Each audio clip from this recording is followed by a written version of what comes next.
நம்ம இன்றைக்கி வெண்பொங்கல் எப்படி பண்ண போகிறோம்னு தான் பார்க்க போகிறோம். அதுக்கு ஃபஸ்ட்டு அடுப்பை பற்ற வச்சுக்கோங்க. அடுத்து நம்ம பாசிப்பருப்பு போட போகிறோம். தேவையான அளவு பாசிப்பருப்பு போட்டுக்கோங்க. அதை நல்லா வறுத்துக்கோங்க.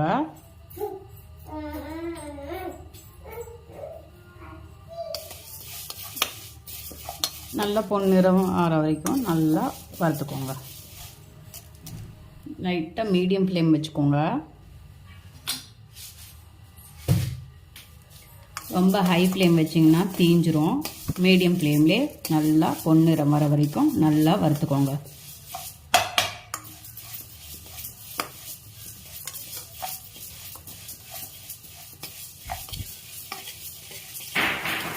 நல்லா வறுத்துக்கோங்க. பொன்னிறமாக ஆக போகுது. லோ ஃப்ளேம்லேயே வச்சுக்கோங்க. ஒவ்வொரு இடத்துல மட்டும் கறிகிறோம், அதனால் நல்லா வறுத்துக்கிட்டே இருங்க. நல்லா வறுப்பட்டுருச்சு. இப்போ நல்லா கலர் மாறிடுச்சு. இப்போ ஆஃப் பண்ணிடலாம்.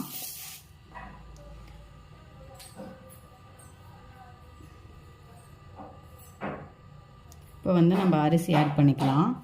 ஏற்கனவே பாசிப்பருப்பு வந்து குக்கரில் மாற்றியாச்சு. இப்போ அரிசி வந்து நான் வந்து 1.25 டம்ளர் யூஸ் பண்ணுறேன். 1.25 டம்ளர் போட்டுக்கிட்டேன். அடுத்து நம்ம இதை நல்லா கழுவிட்டு நம்ம வந்து வைக்க போகிறோம். 1 டம்ளர் அரிசிக்கு 4 டம்ளர் இருக்குல்ல, 4 டம்ளர் ஊற்றிக்கோங்க. 2 3 4 நான் 1/4 டம்ளர் எக்ஸ்ட்ரா ஊற்றிருக்கனால அதுக்கு 1 டம்ளரு. பாசிப்பருப்பு 1/2 டம்ளர் போட்டிருக்கேன், அதுக்கு 1 டம்ளர் போட்டிருக்கேன். இப்போ நம்ம பற்ற வச்சுக்கிட்டோம் அடுப்பு. அதுக்கப்புறம் நான் சின்ன சின்னதாக இஞ்சி வந்து கட் பண்ணி வச்சுருக்கேன், அதை போட்டுக்கலாம்.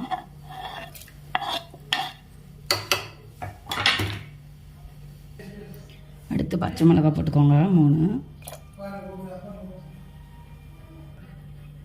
அடுத்து மிளகு போட்டுக்கோங்க. அதுக்கப்புறம் உப்பு போட்டு செக் பண்ணிக்கோங்க, உப்பு கரெக்டாக இருக்கான்னு.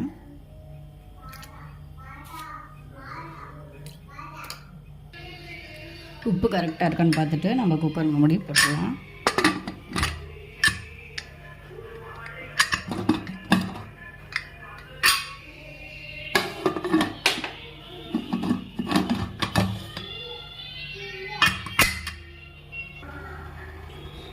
வெண்பொங்கலுக்கு முக்கியமானது நான் மறந்துட்டேன், நெய் போட்டுக்கோங்க.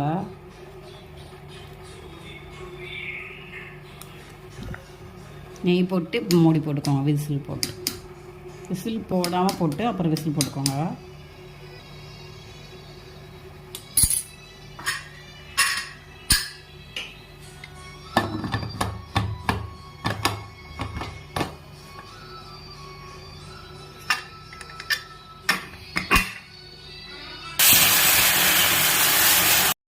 இப்போ வந்து நம்ம தாளிச்சிக்கலாம் பொங்கலை.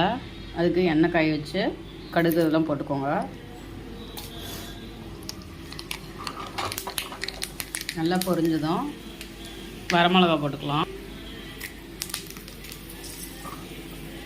பொங்கலில் சேர்த்துக்கலாம். நான் முந்திரி ஆல்ரெடி தாளித்து கொட்டியிருக்கேன்.